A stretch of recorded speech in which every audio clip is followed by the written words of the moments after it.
We are so excited that you are here. Thank you so much for taking some time out of your day to learn a little bit more about what it means to teach with proximity learning. I'm going to go ahead and get my screen shared with you. And in the meantime, I would love to let you all know exactly how this process is going to work. We have a Q&A box at the bottom of your screen. You should be able to see something that says Q&A. It is not a chat box. The chat box will not be monitored and we will not be answering any questions in the chat box. However, the Q&A box is where you'll be dropping all of your information. So the Q&A box, that's where you're going to be able to put any questions that you have. We will be answering them live for everybody to hear and see. We also do have somebody who is moderating the Q&A box. So for example, if we're going to make reference to any links or emails, she'll be sure to drop them in there to answer your questions. So my name is Dr. April Willis. I am here with Proximity Learning, and I am joined with a group of educational gurus, and I'm so excited that they're in here with us today to answer all of your questions around what it means to teach with proximity learning. First things first, you're probably going to hear us refer to it to proximity or PLI. They are the same thing. PLI is Proximity Learning Incorporated. So when you hear people talk about PLI, they're talking about proximity learning. All right, so let me introduce who's on this call with me today, and then we're going to jump right into the presentation. The presentation is only going to last maybe about 10 to 15 minutes. Our goal is to then spend the rest of the time answering all of the questions in the Q&A box. Before you start dropping your questions in there, though, I would encourage you to wait and see if we answer them in the presentation. If we do not answer them in the presentation, then start dropping them in the box. What happens if we don't wait, we end up with hundreds of questions and a lot of them are repeated, and then we lose the ones that are really unique and that we do want to answer. All right, so who's on this call with me today? I have an educator with Proximity Learning. Her name is Ms. Carolyn Hess. Carolyn, if you wouldn't mind introducing yourself, letting us know where you're at and what you teach, that would be wonderful. Hi, I'm Carolyn Reynolds, and I currently teach ESOL, but I've also taught English, high school and middle school with PLI, and I am in Georgia. Wonderful. Thank you so much for being here. We're so excited that you're here. We also have two HR representatives because we know a lot of your questions around teaching with us have to do with the HR side. Like, what about reciprocity for my certification? What degrees do I have to have? What certifications do I have to have? How much do you pay? Those are a lot of the questions we tend to see. So we have some experts in HR who are here to tell you all about it. And let's start with Samantha. Hi, I'm Samantha Swinky. I'm part of the HR team. I am really excited to be here and answer any questions you may have. And I am located in Austin, Texas. Yay, thanks so much for being here. And we also have John, who is another one of our HR extraordinaires. John, if you wouldn't mind giving a brief intro. Hi, everyone. I'm John Rolak. I'm the Senior Manager of HR at PLI. This is my third year here, my 23rd year in education. I worked as a SPED teacher and a principal prior to this. Wonderful. Thank you so much for being here. And we also have the fabulous Samantha White, who is behind the scenes answering your questions and dropping those links in the Q&A. So let's jump right in. Our first question is for Carolyn. Why did you decide to transition to virtual teaching? So I taught for several years in a brick and mortar classroom. I taught middle school and high school for a number of years. And as a single mom, I felt like the school that I was at was getting all of my attention. No matter what my best efforts were, I was trying to give my family the same attention that I was giving the school, but we all know it ends up not happening. So being with PLI has given me a chance to be more intentional with my time because I know exactly what of my time is going into PLI. I can turn it off. I can set it to the side instead of being called in for this extra meeting, that extra meeting, come in Saturday for a Saturday rehearsal. I taught drama. So we ended up staying at the school way more often than I care to admit on the weekends with my son and I, who was very little. So it's been very nice working for PLI. That's wonderful. Yeah, being able to transition to virtual learning oftentimes will give you a little bit more control over your schedule, right? Because like you said, you're not pulled into having to monitor pickup and drop off lines or lunch duty or recess duty. And people can't just pull you in the hall and say, hey, we really need you to help me with this. So you have very clear boundaries in the virtual world. So thanks for sharing that. Another question for you, Carolyn, what is your advice to educators thinking about teaching virtually? So one thing that I wasn't aware of that I wish I had been aware of is that it's a whole lifestyle change. If you're making this choice, you want to talk to your whole family about it. I know that in my household, it's me and my son. My son was homeschooled, and so now he's actually going to an online school. So having to facilitate that, talking to members of my family, like my father helps out, my cousin helps out, and knowing what everyone's gonna have to kind of pick up, or things that you can pick up now that you used to not be able to do. I'm able to cook much more often now than I was when I was at the school. When we came home from school, I said, grab you a cereal. I made us ham and cheese sliders for lunch today just because I had 5 minutes, and I actually made us lunch. So it's something to really talk to everyone about, because those things are going to shift. But it's very positive. Even though it is a lifestyle change, it's in the right direction. It's not that it's going to be harder, it's going to be easier. And so now you can make more strategic choices than just, oh man, can you go pick him up from school, because I can't leave my school to go pick him up from his school, which is where I was. I was on the other side of the county from my son on a different bell schedule. And it also allows you to set boundaries. So you need to set them, because if you don't set them, you're going to find yourself in the same position you are in a brick and mortar. If you don't say, I am only willing to do this much, you're going to find yourself doing everything. So set boundaries. PLI respects your boundaries when you tell them that you have a certain boundary. Good to know. Good to know. I love your comment about being able to not worry as much about being able to pick up your children after school. For example, commuting is no longer an issue. How much money are you saving on gas and tolls and car repairs because you don't have to drive? I was driving 30 minutes one way to get to my school, still in my county. And so, yes, between going back and forth and then going back and forth for this special night and needing to go, you know, sell tickets at the football game and all of those things, you don't do that anymore. You don't have to worry about it. So good. Thanks for sharing. Well, so what are some of these other advantages that you see by teaching virtually, specifically with proximity? Because we know some people have the option to teach virtually with their school district, for example, if school districts are now starting to open this up as an option for teachers. But what about proximity is really something that you're seeing as an advantage? So one of the really cool things with PLI is you have so much more flexibility. It isn't like in a brick and mortar where you've signed a contract, and so you're going to teach the same hours as everyone else, teaching the same amount of classes. You can decide how many classes that you want to have. If you want to only do a class that meets on Mondays and Wednesdays and there's one available, you can do that. It also allows you to teach from other places. So right now I'm in the middle of a move. We're in the middle of moving from one place to another, and I'm currently at my father's house and have been for 3 months. And I'm sitting in his living room right now. And because of PLI, I can do that. And I'm moving 4 hours away from where I was, and I'm not going to have to change jobs. Yeah. And we don't have to worry about those things that you would have worried about. I have taught from on the road to Wisconsin. I have pulled over, and I can't tell you what kind of places. When I went to Wisconsin, I stopped and taught a class, and I drove a little bit more, and I stopped and taught a class and drove a little bit more. So you have those options, especially if your family needs them. My mother was in at-home hospice care. And so I was able to make that work with my PLI schedule because I could be with her and my family. I could take time if I needed to take time, and they understood that and were able to make that work. But I was able to more or less stay on my schedule because we had those options. And again, saving money. Yeah. I don't spend the money on gas. I don't spend the money on the wear on my car. I got a brand new car and she's barely gone anywhere, and I love it. I don't have to buy clothes. I bought 5 polos in different colors and I wear a clean one every day. And no one says anything about that. So that's very nice. You're not paying for supplies. You're not paying for jeans days, all of those things. There's no sunshine fund. None of those things are happening here at PLI.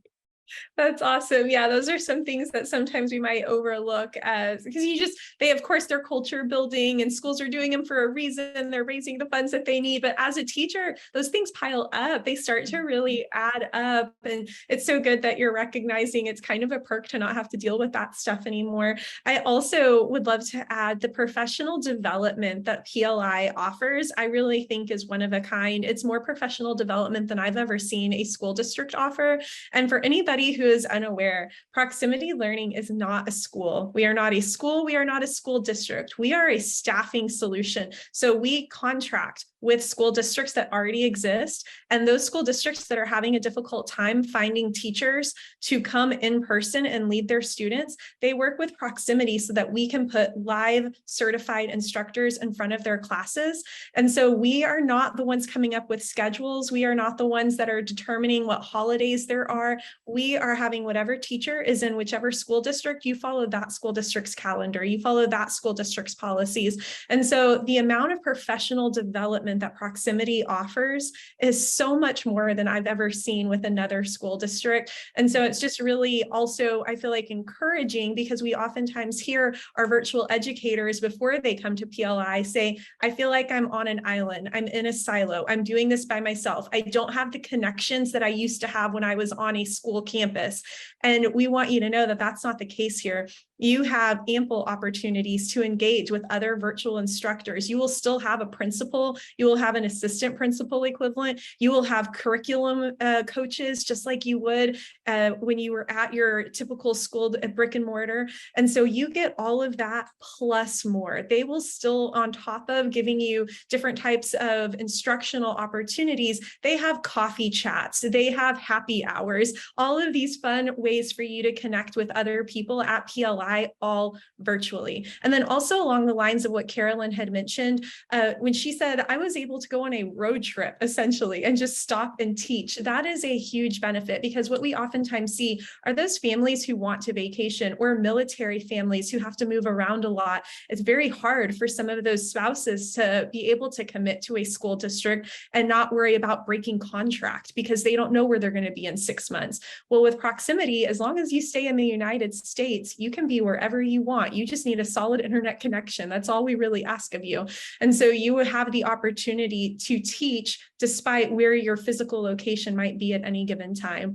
And one more added advantage to that is, for example, I'm in Austin, Texas. I have the ability to wake up early and start teaching in New York. And then I can go every time zone down the line across the country. I can finish my day in California. It could be 6 or 7 p.m. here, and their school day is just starting to wind down. So you can make your schedule as jam-packed as you want, or you can minimize it if you're closer to wanting half-day instruction. That becomes an option as well. We'll talk more about that with HR in a little bit. So I've got another question for you, Carolyn. What are the differences between teaching virtually versus brick and mortar? What are some of the bigger differences that we haven't talked about yet? So there's one that I've mentioned, but I really need to drive it home. You can turn it off at the end of the day. Yeah. I can say, I am shutting this computer and I'm not opening it. You could say, I don't want these emails coming to my phone because I don't want to be, habitually answering emails that could have waited until tomorrow. It is so nice with my son. He loves it when I say I'm done and he watches me close my computer, and he does a dance every single day because that means Mama is done.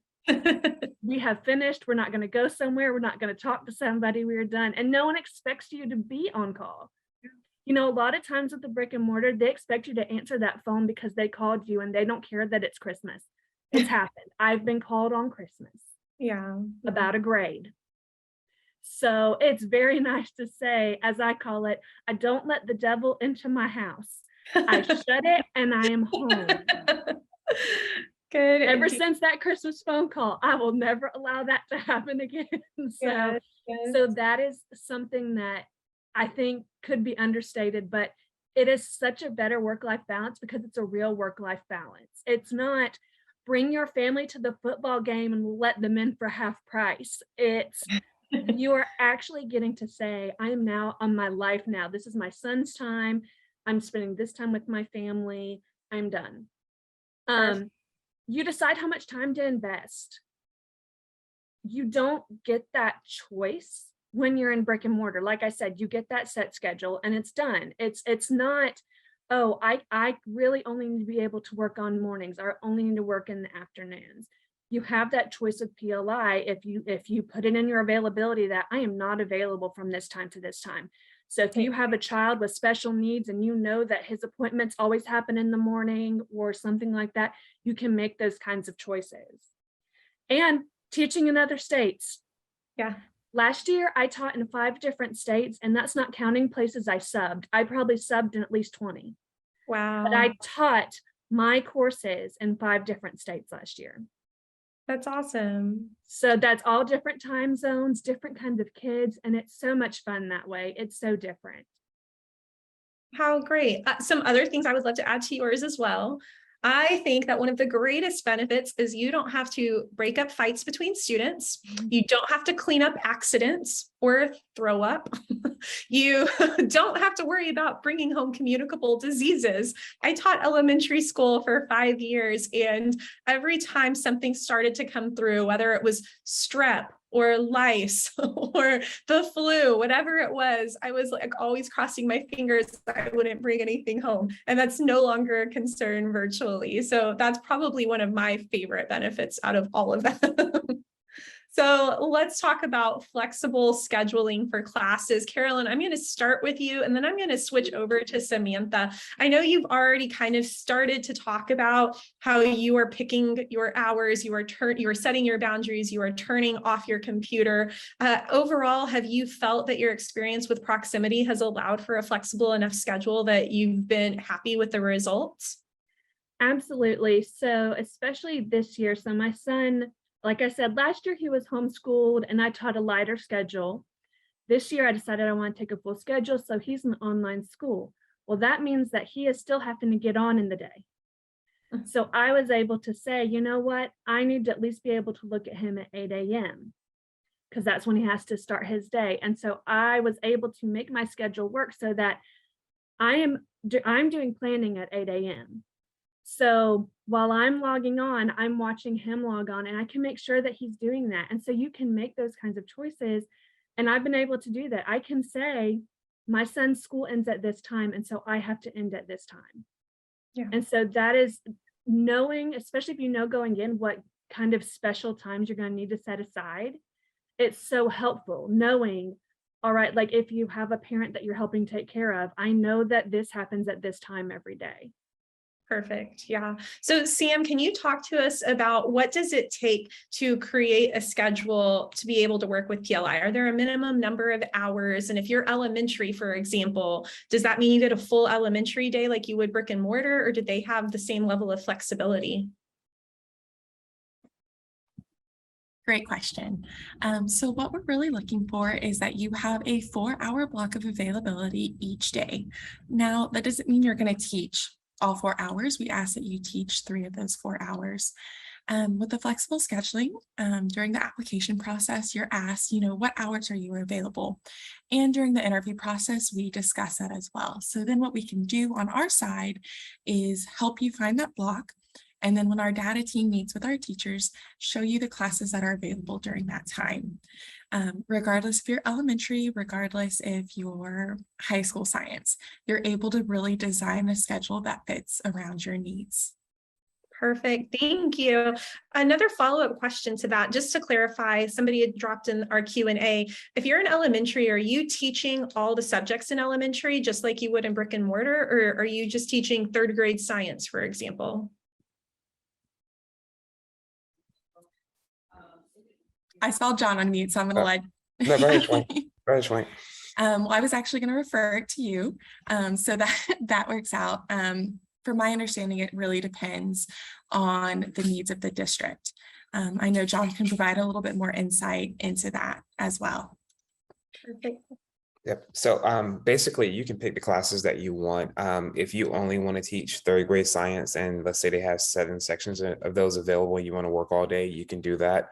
Or if our client wants you to teach all 3rd grade, meaning English, math, science, social studies, you can also do that as well. So it truly is flexible. You have the autonomy to pick whichever schedule works best for you. Perfect. So follow-up question to that, John, so do teachers work Monday through Friday? If they choose to do so, yes. We have some teachers who work 5 days a week, Monday through Friday. We have some who work 3 days a week, maybe Monday, Tuesday, Wednesday, or Monday, Wednesday, Friday. It really depends on the school. We have a lot of different schedules. So if you need to have a day off because you care for your family, you can do that. Perfect. Thank you. So I know we were talking previously about professional development. I'm going to go back to John. Can you tell us a little bit more about the types of professional development Proximity offers? I can. So all of our professional development is set up to actually help you become a better teacher, meaning everything that we do from NVTA, which is National Virtual Teacher Association, is set up to help you become a better virtual teacher. It's very similar to national boards. We also utilize Verb, which is a platform that we use for our corporate team to make PD very engaging and fun. What we try not to do is have you in 8-hour sessions that are sit and get. I remember doing it as a teacher and it was like, my God, I cannot wait until 4 o'clock when this is over. We make sure that our PD is short, less than an hour, but it's also applicable to what you're doing in your classroom every day. So you get to go practice it, bring it back, work on it, build your craft, and become a better virtual teacher. Perfect. Thank you. So there's also a question that I've already seen in the Q&A box. What are the benefits available for proximity learning teachers? So we're not talking about the benefits like you don't have to drive to work or you don't have to break up the fights. We're talking about those health and medical benefits. What does that look like? John, we'll start with you. So we offer a full dental, vision, and healthcare if you choose to sign up. Our benefits are optional. You do not have to sign up if you do not want to. You can stay on your spouse's insurance or you can be on our insurance. Our part-time insurance is self-pay, so you would have to pay for that separately. It would not be deducted from your paycheck, but it is full benefits if you need them, and you can use them at any of our network providers. It is a Cigna plan, so anywhere that Cigna is accepted, you would be able to use those benefits at those offices. Perfect. Thank you. Do teachers have to build their own curriculum? I'm going to start with Samantha for this one. So I know we've got some great curriculum people at PLI. Are there teachers that are working there? Great question. So majority of our company is actually teachers. So I'm a teacher, John's a teacher. So that part is really, really cool. So teachers, we do provide curriculum. You may have to do kind of little pieces here and there for lesson plans, supplemental things like that. But you do have a lot of resources. We also offer curriculum office hours. So if you need help with any kind of new piece of technology, how to better a lesson, you're going to have that support. Our teaching and learning team does an incredible job. They're all made up previous proximity instructors, and they can support you with that as well. So a lot of it really depends as well on the district. I would say about 95% of our districts will give you the autonomy to design and create your own lessons. About 5% would prefer that you use their curriculum. But at the end of the day, you're going to be provided with a ton of resources and a ton of support. Perfect. Thank you. Quick question for Carolyn. Did you ever have to design your own curriculum? So I do use what PLI gives me. Now, I personally, curriculum's my hobby. So I do make my own things, but because of the way PLI does it, you can do that. I can see something, an assignment, and I say, oh, I've got a better one than that. And I can toss that sucker out and put what I want in. And there have been times that I've said, this is okay, but I know something better. And so I can go in and do that. You don't have to stay lockstep. You don't have to say, they told me to do this. I must say these exact words. It isn't scripted. Right. It isn't, you have to do every single thing that's provided to you. Perfect. Thank you. All right. How is reciprocity handled across different states? I'm going to go to John because we do already have some Q&A questions in the box as well about this. So for example, if I am certified in Texas, but I see a job in Georgia that I really want, what do we do in that case, John? So great question. In those situations, we would apply for reciprocity for our teachers, meaning that teacher would have to get a license in the state of Georgia if that's where they're going to teach. PLI pays for that for our teachers. All you have to do is submit your receipts into our system. We reimburse you. We can also pay for them up front if we need to. But this allows you to be more marketable. So if you're going to work in Georgia, you're going to be licensed in Georgia. PLI does not take that license back if you decide to leave in a year or 2 years and go work for someone else. It just allows you to be a more marketable teacher, but being licensed in that state is a requirement for most of our clients. Perfect. And I think just to reiterate, because I know there are a lot of questions about this in the chat that we're just going through and answering live, So yes, we know that you are coming to us with a certification. So one of the prerequisites to teach with proximity is you have to have a bachelor's degree and you have to be certified in your state. If you have both of those prerequisites, then you are eligible to earn the reciprocity certifications for other states. And as John mentioned, PLI goes through that whole process with you, tell you exactly what you need to do, you get it done, and they will pay you back for it. That certification belongs to you. So should you leave PLI, which we would hope that you wouldn't, but if you do, that's your certification that you're taking with you. PLI does not own that certification. They just help you through the process. So people like Carolyn who are like, I've taught in 5 different states. That means Carolyn's certified in at least 5 different states. That's how she got to do that. And so you are not just limited in the state that you're in. In fact, we might not have any clients in the state that you're in. And so we would expect you to be able to get certification so you can work in other states. I hope that's helpful. We are going to leave this slide up here. We are done with the presentation component, but don't worry, what we're going to spend the rest of this time on is answering your questions in a Q&A chat box. I am leaving the slide up here because you see the emails for Samantha from HR and John from HR. So if after this presentation, you are like, hey, you still never answered my question, or I have a very unique situation, can you give me some information about it? Please email one of those 2 people. If you email me, I'm going to forward you to them because I am not your HR specialist. So I will not be giving you any formal advice via email, but I will forward you to them and hopefully they'll be able to answer those questions. So let's start at the top of this chat box. My certification is in Massachusetts and it's in visual arts. So Samantha, would they be able to get a job with us? Great question. So I definitely like to be transparent about everything. We hire teachers all year long. We have different opportunities come up. I know as of right now, we don't have too many positions available, but what I would recommend is go ahead, submit an application, because once we do have positions available, we'll move you to our pre-screen process. You'll get an email notification. So that way you'll be immediately updated once we do have positions available. Perfect. Staying with you, Samantha, are there positions in visual arts or can I teach outside of my certification? Great question. So we have a lot of really cool classes that come up all the time. So for example, we just filled a culinary arts and a forensic science class. So the odds of something that are going to come up are probable. In regards to certification, unfortunately, we really follow the state standards and the state requirements, regardless of what state we're in. So you would only be able to teach what you're certified in. If you're wanting to teach something outside of that certification, I would recommend you, going through that process to get the certification in the area that you would like to teach in. Perfect. Thank you. John, this one's for you. Thinking of my recent classroom experiences, are professional school counselors available for proximity students who are having personal or emotional issues? Yes, they are available through their school district. So what would happen is we would refer them back to their counselor at their school, and their counselor would meet with them and help them with any concerns that they may be having during the day. Perfect. Because as a reminder, proximity is not a school. So we do not have students enrolling through us. We have students who are physically enrolled at a school district somewhere in this country. And our teachers are live streaming to a classroom full of students at desks who are there in a school building together. Those school buildings will still have the counselors that they would typically have. And so we are just infusing ourselves into a physical brick and mortar school where your students are and you are live streamed to them. Perfect. Next one. So this one is going to go towards, we might hear a little bit from everybody. I'm going to start with John though. And if you would like to chime in after John, please feel free to.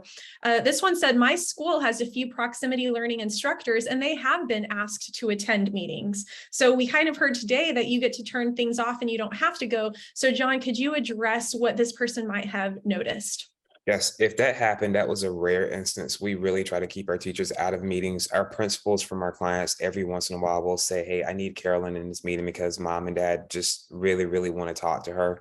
If that happens, we will meet with Carolyn and make sure she's okay with it. And she attends that meeting, but then we would also pay her for that time.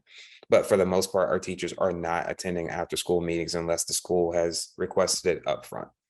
Perfect. And John, just as a follow-up, when I'm thinking back to when I was in the classroom, I would oftentimes have to attend ARD meetings or LPAC meetings, for example. And so are our teachers still expected to attend ARDs and LPACs? They are not. They get to skip over all of that unless the school says, yes, we need this teacher here for whatever reason it may be. But no, those meetings, you're exempt from those, all the basketball games, after school games. I mean, I remember I had to cover plays. I had to cover school dances on Friday nights.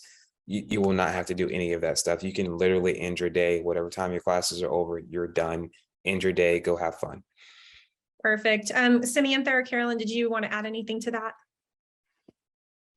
I would say John answered it beautifully. I think what's great also is we have a special education support specialist and they are incredible. So if you do need help with an IEP, you know, support for your special education students, parents, you're going to have somebody there that's backing you up and that's going to walk you through anything and support you, which is nice.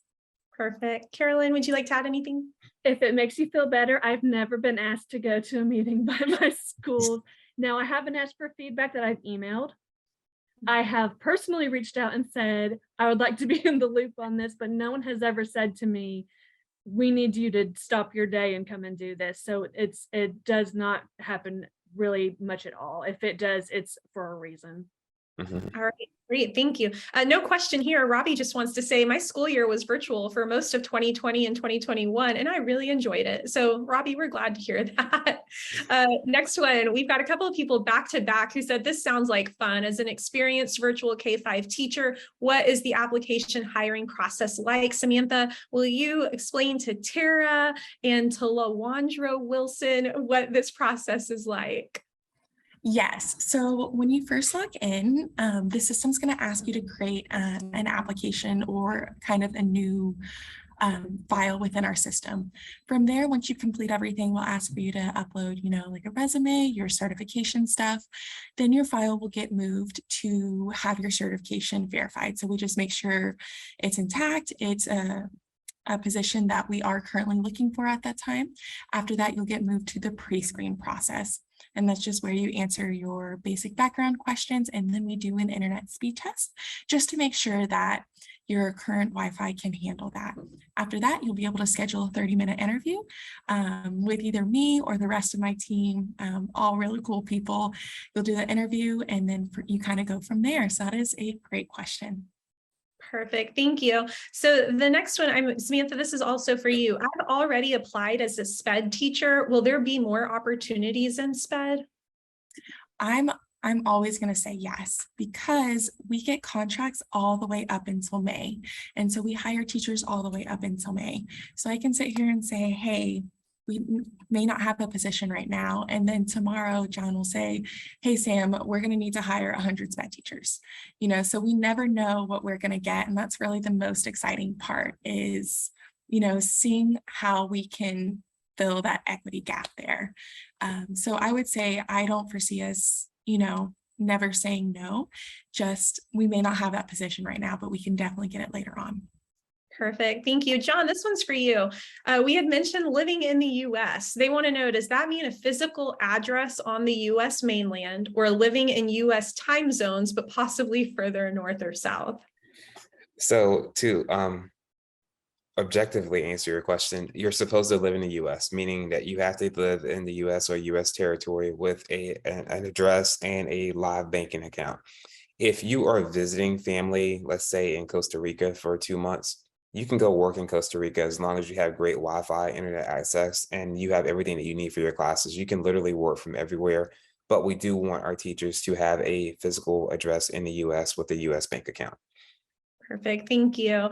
John, another question for you. Does pay vary by state and by position?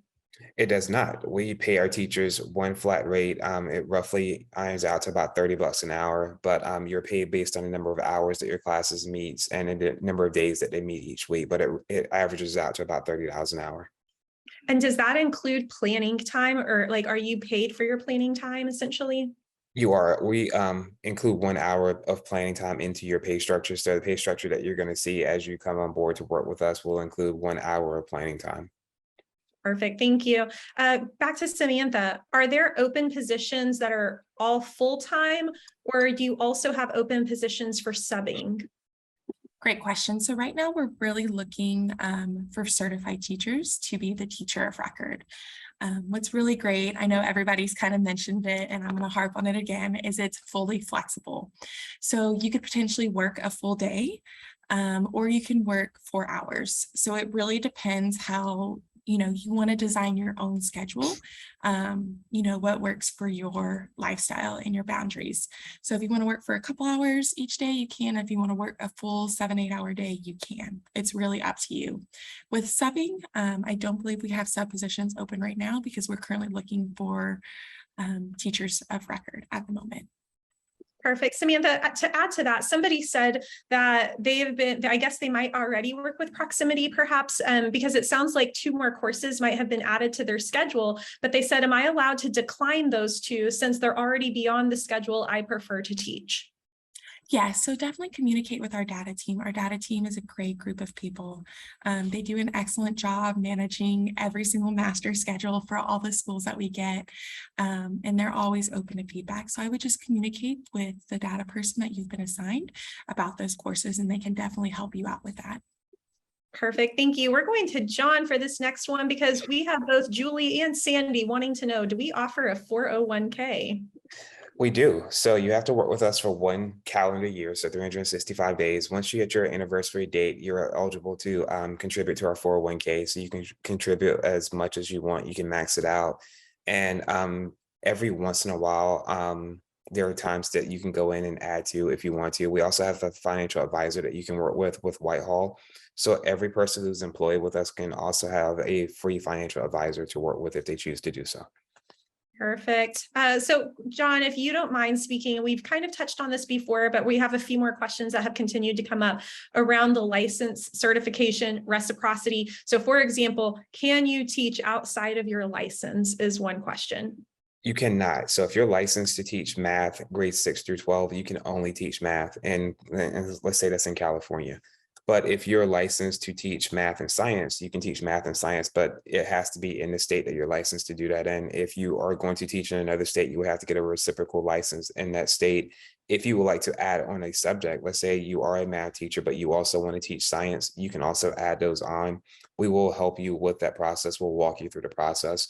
Once you add that license on, then you can teach other subjects as well. Perfect. Also along those lines, John, somebody wants to know, does national board certification provide reciprocity across states? It does. So if you're national board certified, you're technically certified in every state. So we would just need a copy of your boards and make sure that it's still valid. If it is, then you're set. Perfect. Also along those lines, what level of certification do you need? I have an initial license. Do I need a professional license? That would require a master's degree in my state. We prefer professional licenses because it's easier to get reciprocity. If you have an initial license, some states may accept them, but others may not. Most states want our teachers to have 3 to 5 years of experience before they'll allow you to be certified in another state.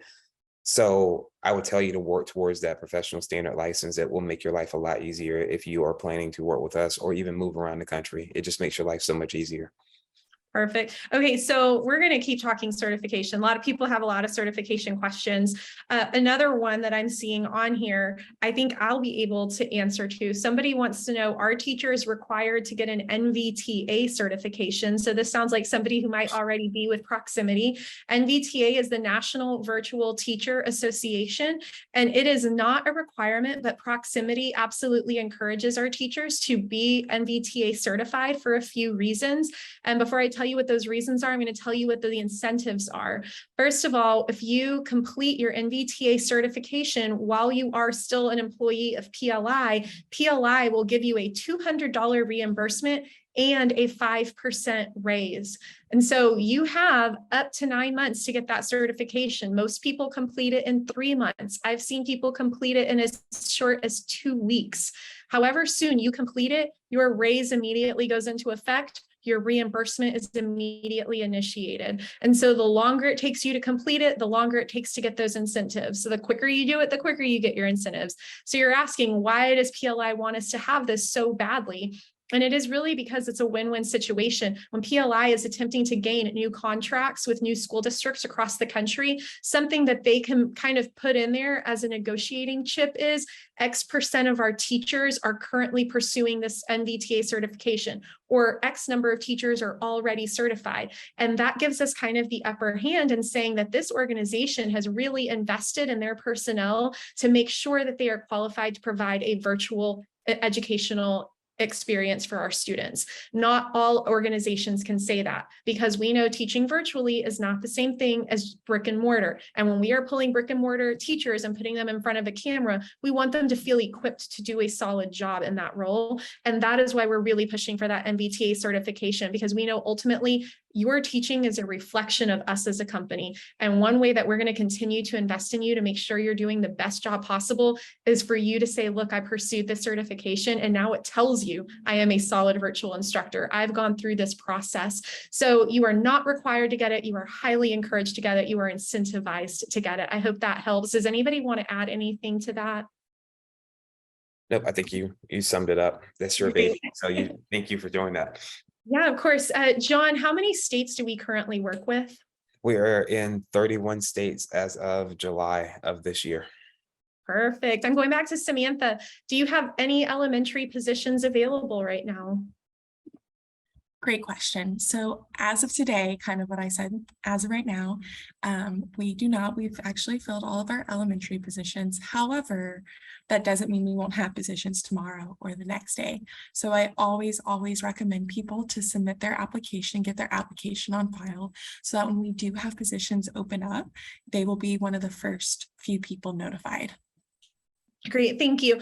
I know we've already talked about pay, but we have about 6 people in here who are still asking about, so they might have tuned out for a moment or maybe joined us late. So John, I'm going to go back to you. If you can just explain the pay structure one more time, please. Yes, so our teachers are paid roughly around $30 an hour for classes. So if you're teaching a 90-minute class, basically you're going to get paid roughly around 45. It's like 38, but it averages out based on the number of days and the frequency and the duration of your classes. So some classes may be 3 days a week for 90 minutes. Some classes may be 5 days a week for 60 minutes. So it's really weird, but if you do the average, it averages out to about $30 an hour. Perfect. Thank you. Okay. Another question. I'm going to go back. A couple of people after I gave the NVTA spiel asked again, what is NVTA? It is the National Virtual Teacher Association. We're going to drop that for you in the chat box.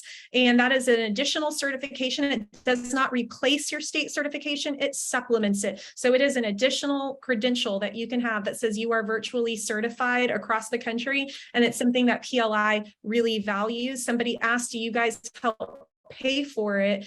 What we do is you pay for it up front, which is $599, or 3 payments of $210. And after you complete the course, if you are still employed by PLI, they will give you a $200 reimbursement and they will give you a 5% raise. So NVTA, and Sam's going to drop that link for you in the chat box. It's virtualteacherassociation.org. All right, next one. So is there any more, John, going back to this compensation question, are there more compensation opportunities for people with master's degrees? Not right now. We are discussing it. We just had a huge pay increase from last year. It was $20 an hour to $30 an hour. So we are increasing our pay every year, but right now, not for masters and not for years of experience, but we are discussing it. So hopefully next year we'll roll it out. Great. And then I'm going to go back to Sam. People are really wanting to know, what are your highest demand positions right now? Are there some that you guys are really looking for more than others? Is there anything that we're actively hiring for? If you can go through that, we'll probably knock out several questions with that one. Perfect. Great question. So right now we are really looking for secondary math, science, CTE teachers in lots of world languages. We offer anywhere from American Sign Language to Japanese to Spanish. Spanish is a fairly high need for us right now. But if you're certified in any of those areas, I cannot express this enough. Please apply.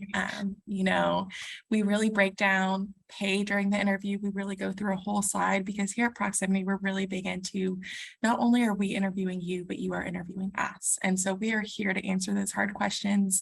and support any way we can. But yes, math, CTE, science, world languages. But what about, I know you said world languages, but we know bilingual and ELL are different. Do we have a need for those right now? So again, to be transparent, not as of right now, but like I said, that could change at any point of any day. So I would again, just make sure you apply so we can get it on file, and we'll notify you right away when we do have those positions pop up. Would you say the same thing for people interested in special education? Yes, ma'am. 100%. Apply. Do we ever have clients that are looking for virtual pre-K teachers? Yes. So we offer pre-K, your core, your special education. We offer so many different grade levels and so many different types of subjects. So yes. Okay, thank you. Somebody asked if there are after-school meetings, are those virtual as well? Absolutely. Everything you do at Proximity is all virtual. You will never have to show up for anything in person. So somebody wants to know, can we have a peek into how a classroom looks when teaching virtually? John, do we have any of those videos on the website that people could look at? You can go to our YouTube page, and there's a lot of videos posted on our Proximity YouTube page. So there are other webinar videos, but you can actually see some samples of our classrooms. Kids are in their class. Every kid has a laptop. They have headphones on. Our teachers obviously are teaching from their homes, but then there's a paraprofessional who is in the classroom with the kids. The paraprofessional will manage the class, meaning manage their routines, their discipline. If Billy needs to go to the bathroom or need to go take medication every day at 9 o'clock, the para manages that. You as the teacher get to focus on lesson planning, grading, and teaching. Perfect, thank you. Now, that goes right into the next question. Can you tell us more about lesson planning sessions if you're teaching different classes in different states with different curriculums?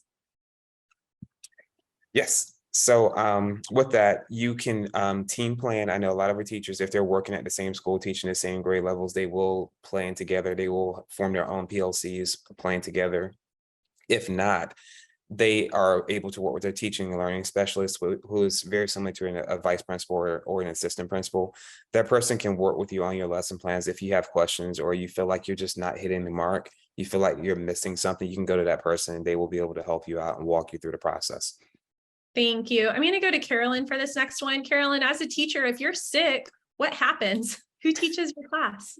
So we do still have subs, but our subs are generally a teacher who has picked up a sub job. So if you have a more open schedule, you may, and I last year subbed half of my day. So I only had, I think 6 hours a day of class, and then I subbed the rest of my day.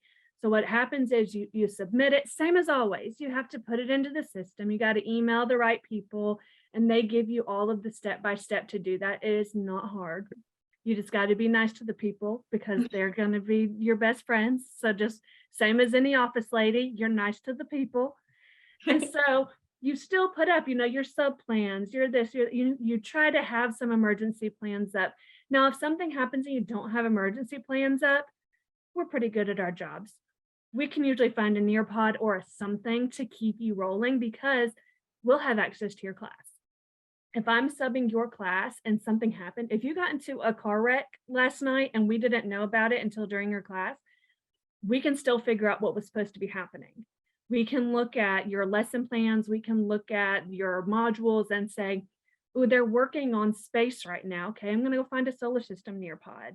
Or, oh, heck yeah, I had this great online scavenger hunt for this, that, and the other thing. So that's one of those things you just have to make sure that you reach out and tell somebody, and it's the same as in the school system. Early is better. You do not want to be the one the day before. It happens. We all know it happens, but you don't know who's going to you may end up one of the admins in your room if you don't watch it. And they'll go look at everything and talk to all of your children. So be early. Yes, and I'm kind of glad you said that because something that I haven't seen come up this Q&A, but usually does, is what does performance evaluation look like? You are still held to the same accountability structures that you would be in a brick and mortar. Just like you have heard from our panelists today, we have principals, we have assistant or vice principal equivalents, we have curriculum coaches.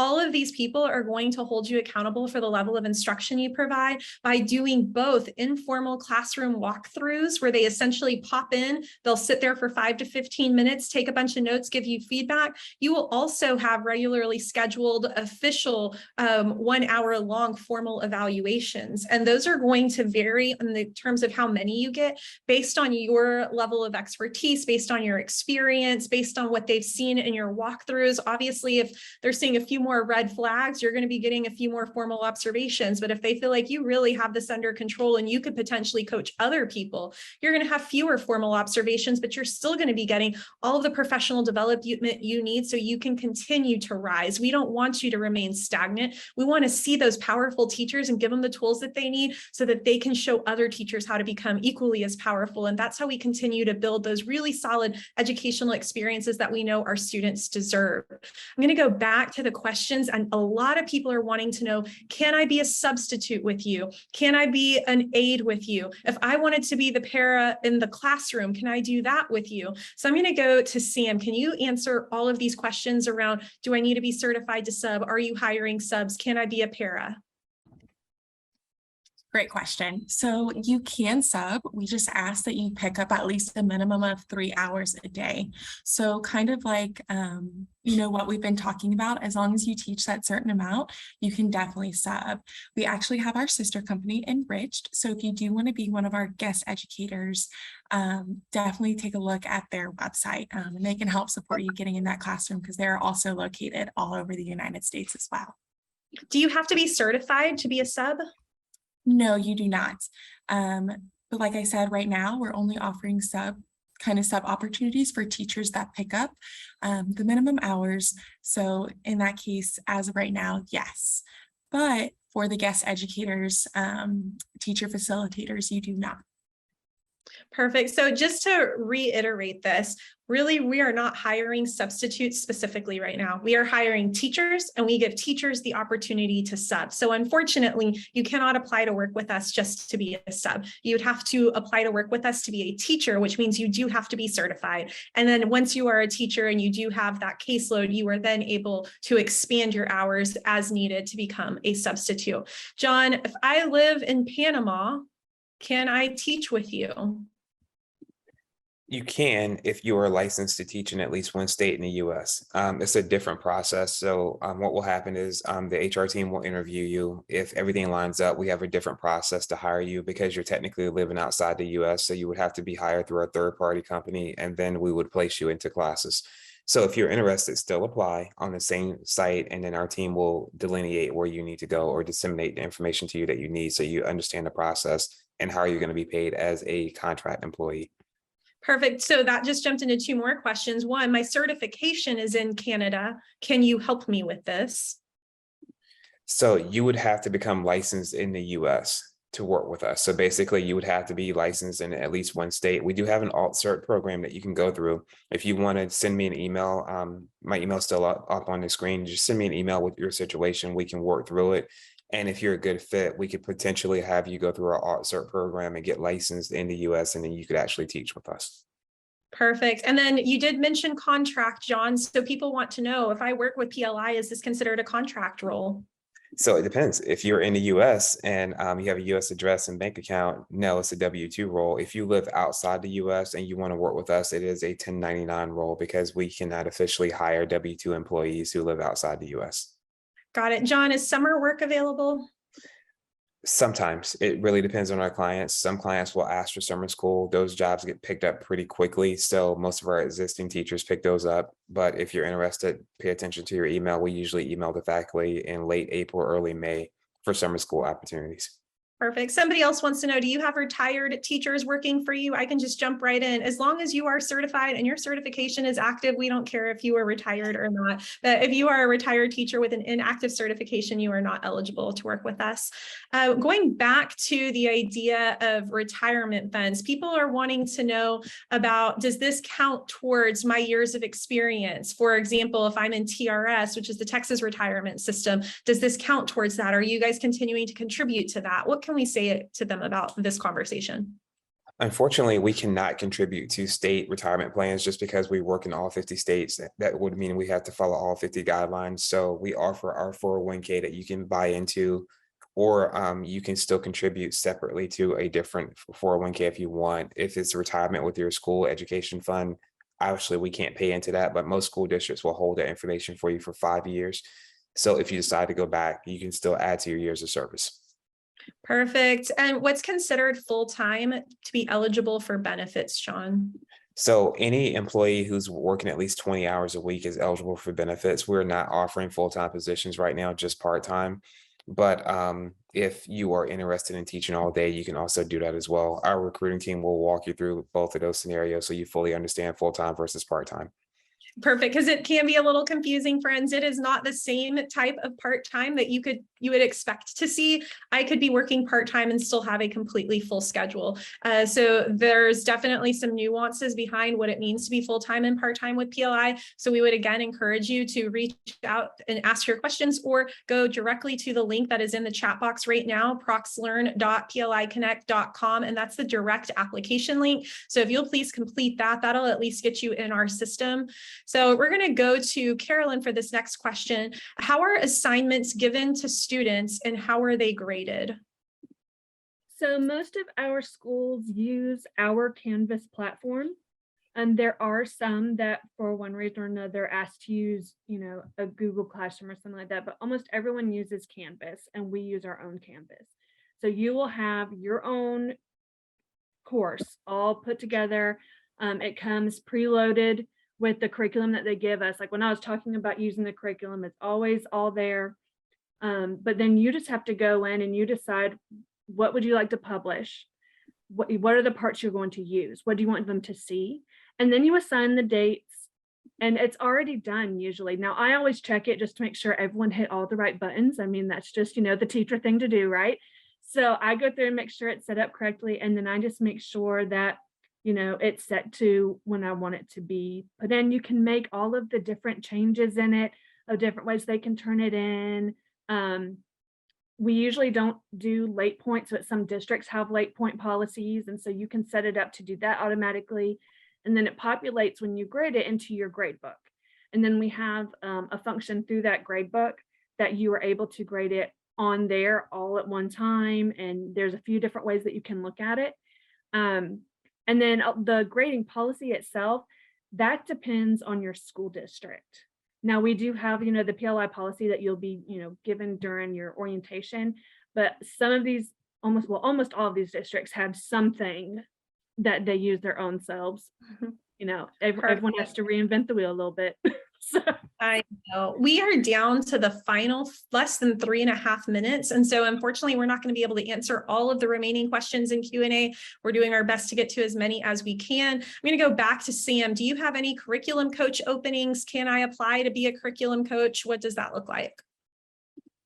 Good question. So what we really tried to do within our company is build trajectory so that your only option is not to be an administrator. So a lot of times what we do is we hire within our company. We like to hire a lot of our current teachers because they know our systems. They know what it's like being in the classroom. I would highly recommend for you to apply to that regardless, because I know we do look at all resumes. Again, we just like to be transparent. We really try to help build trajectory within the PLI company. And a lot of teachers will start off teaching with us for a couple of years and then move into a position like that. Perfect. Thank you. I'm going to go to John. It says, how often do we receive our paychecks? You don't want to get paid. You want to work. No, I'm just playing. You're paid bi-weekly. All of our teachers are able to get paid bi-weekly. So every other Friday. So tomorrow's a payday. And then 2 weeks from that, you will receive your next paycheck. So that's another beautiful thing, is that you're paid bi-weekly instead of once a month, like I was as a teacher. So it gets a little tight at the end of the month sometimes. So this is a little bit better for you. Do they spread it across 10 months or the whole year? It is spread across 10 months. If you're part-time, if you're full-time, you're paid for 12 months, but you're also expected to work 2 months during the summer. So during July and August, you are going to work during the summer. Perfect. John, another one. In Ohio, we have to wait 60 days to go into a classroom. Since PLI isn't a school, I guess this are talking about if they're retired, can I start immediately after I retire? You need to check with your department, your state retirement education firm, but just because every state's different, if they have a 60-day window that you have to wait, you have to wait. If you work within those 60 days, it can jeopardize your retirement and you would have to pay back money and things of that nature. So verify it before you come to work with us. If you have questions, email me and I can help you out. Thank you, John. What technology or hardware or software requirements do we have to work with us? Great question. Probably the most important question. So you need a laptop that is at least 5 years old or young, is at least made within the last 5 years. We prefer something that is made within the past 3 years. You need a second monitor, one that you can actually see all your kids on, and then a second monitor that you can actually present from, because trust me, you want to be able to see their smiling faces. If they know that you're watching and you say, hey, Caroline, it looks like you have a great idea, it keeps them on track. So it helps you manage the classroom. Also, you need to make sure you have a Mac or a PC. You cannot use a Chromebook. Chromebooks do not work well with our LMS. So please do not use that. Please do not use your phone. Please do not use a tablet. We want you on a desktop or a laptop, a Mac or a PC. Both are fine, whichever you prefer. And most of our teachers also use a headset because they want to keep their hands free and they can move around. And I think they feel like they're not yelling, as I feel like I'm yelling right now because I'm not using a mic or a headset. I'm using a mic on my laptop. So I feel like I'm yelling the entire time. So people use the headsets as well. Perfect. Thank you so much.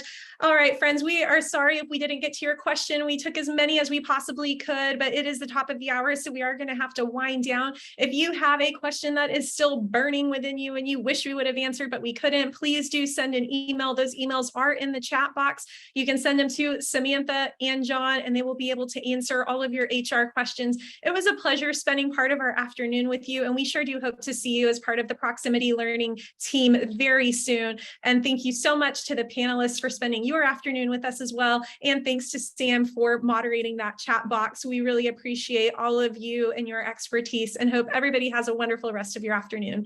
Thank you.